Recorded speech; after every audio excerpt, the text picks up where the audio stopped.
bees 10 times the amount of time and energy to create wax as it does to create honey, so we're very careful not to waste any of it. This is a bucket of the wax cappings from our honey harvest earlier this year. This wax will go through several stages of rendering in order to remove bees and any debris that's been left behind. The result is a pure substance that we can use in projects around the apiary.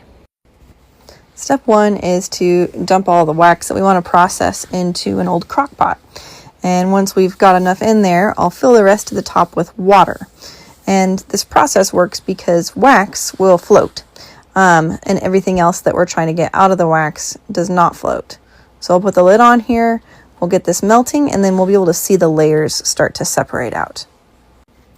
And we're back. The wax is hot and liquefied. I'm going to take my strainer and start scooping out the bulk of the debris just to help with the process down the road. I'll let the wax drain out as best I can, and then I just dump it into a paper bag that I have right here in the kitchen. I collect this stuff and use it for other projects in the apiary. At this point, I let the wax cool overnight, so it has solidified, and like I said, the wax floats to the top, so it creates a disc on top of this water to help pop it out, and everything at the bottom there is the remaining debris that we still need to filter out, but first round is done. I repeat those steps in batches because I'm working with a small crock pot, but I want all of my wax to be at the same stage so I can move through the rendering process all together. At this point, I've broken up the discs and I have shoved them inside this nut milk bag. Some people use cheesecloth. I just think it's easier.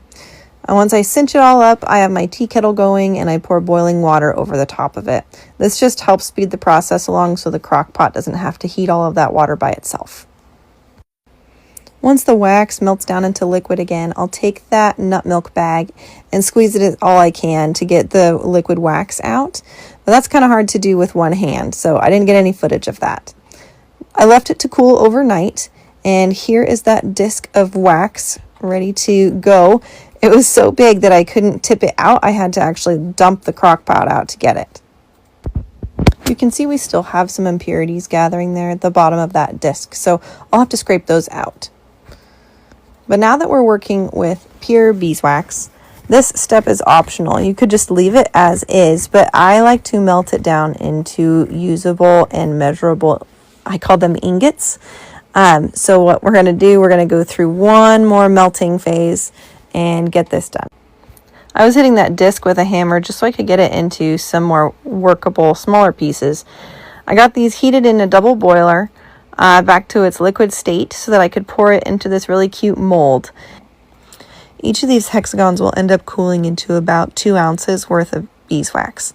It just makes those discs into something that is a little more manageable to use in projects and recipes. It feels like it takes forever for beeswax to cool, but it really doesn't. I'm just impatient and I've gone through this process too many times, so I sped it up for you and I cheated for myself and put it in the freezer. But the most rewarding part of this whole process is popping out these cute, perfect little hexagons of beeswax. It holds its shape so well. It's that beautiful gold color, and honestly, it smells so good. It's a perfect reward to a long labor of love.